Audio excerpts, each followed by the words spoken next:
So figuring out what's in your minimum viable product, what makes it viable, is incredibly difficult. And there's this quote from Reid Hoffman, I think it is, who says, "If you're not embarrassed by what you ship, you've waited too long." And I can totally attest that I was completely embarrassed by what we ended up starting with. Even though we got great feedback from people, they really liked it.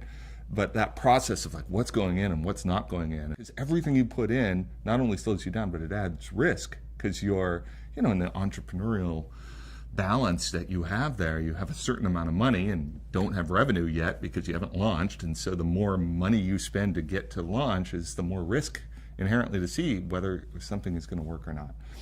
And so we did a bunch of things. One was that we built a product that we really wanted to have exist in the world. Like, we were really into the idea of getting fonts onto the web.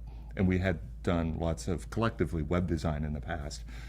So we knew how to do the process, and we knew lots of web designers. So between us and this sort of circle of people that we could bounce ideas off and show them early versions and things like that, we had a good sense of whether you could actually use the product, right? Whether it would be functional and usable, that we could actually charge for something, because the first day we launched, we charged for it. So that was part of it, right? That's essentially user research, validation of our decisions that we were making. But the only other thing is then to follow on just as quickly as possible. So if somebody looks at the product and says, well, it's missing this, I can't use it, that we would be able to respond quickly enough to be able to have the features coming.